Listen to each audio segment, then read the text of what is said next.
They call it the Lonely Gas Station. Its glow is a welcome sight when you're driving down an old desert highway at 2 a.m. on a moonless night. But if you pull over, the pumps won't work.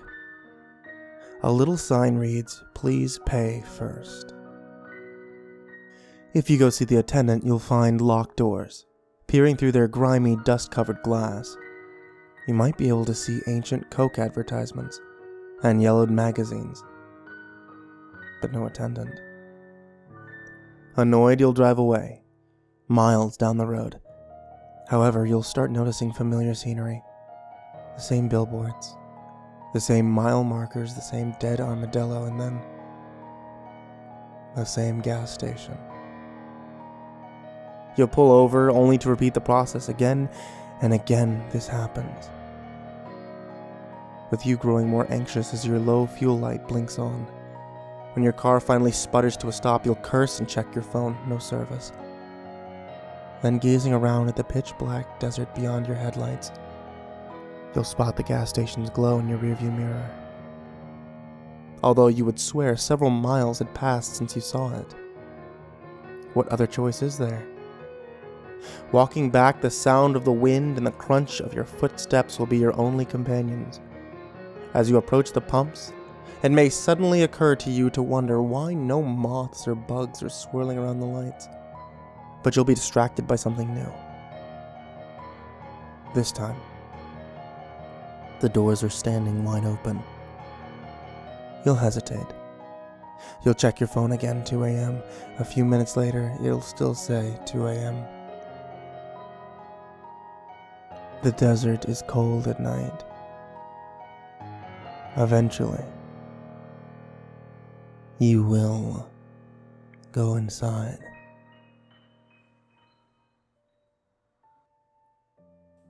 His name was Martin Thomas, and he used to be smart.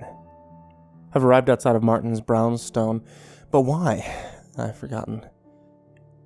I turn away, hiding my hands in my coat pockets. Oh, his keys. Inside, his landlady stops me. "What'd you want?" she asks. "Martin Thomas," I mumbled. Then I try, "Brother?" My collar slips, and she sees my full face. She backs away quickly, pointing up the stairs and muttering, "Tell Einstein to do something about that smell," before slamming the door. I clump upstairs and fumble with the lock. Although the smell is awful, everything seems familiar. The body on the floor is familiar too. Martin. So it's true. I sit on his bed and think.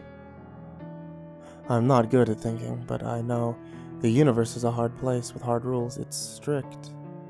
So when you invent a kind of teleporter, the universe thinks you're trying to trick it, and it doesn't like that. Sure, go anywhere. Sydney, Rio, Hawaii, all in one day, but it's still against the rules to be in two places at once, even for a split second. Each time you remade somewhere, the previous you must die. You didn't know, he said to Martin. I almost forgave him for his unplanned suicide, but I touch my melted face and suddenly remember. Transcription errors. Small errors that multiply with each teleport, making you slower, uglier, dumber. I pull Martin's device from my pocket. One more trip, and I'll forget him. Forget everything. Did I want that? Damn it, I can't remember. Deep breath. Start over. My name is Martin Thomas, and I used to be smart.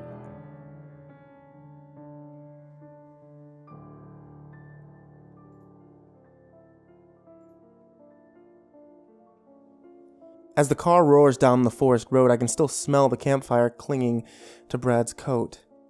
He wrapped it around me when I headed for our tent to sleep, but now, even inside his coat, I'm shivering like crazy. Brad moves one hand from the steering wheel to my knee, giving me a worried glance. "Sarah?" Are you okay? No. No, I'm not okay. He woke me up to a horror movie and he's asking if I'm okay after what just happened to our friends? I want to scream. I want to jump from the car. I want to shove Brad's hand away from me and yell, "What the hell were those things?" They kept changing. One of them looked like Gil, but I saw Gil's body in the fire and Angie's head on a tent pole. Were we just play things to them? Did I actually see Nathan getting crushed by his own sleeping bag? How could a tree just rip Jules apart? A tree! I want to scream all that. Like I screamed when those things laughed and began chasing us, and again when Brad took forever starting the car. Like a goddamn horror movie, I wanted to scream. But I didn't. Just keep your eyes on the road, I tell him. I hate the tremor in my voice. But I'm flooded with adrenaline and fear, shaking all over. Everywhere except my hand. I'm concentrating very, very hard on keeping my hand perfectly still.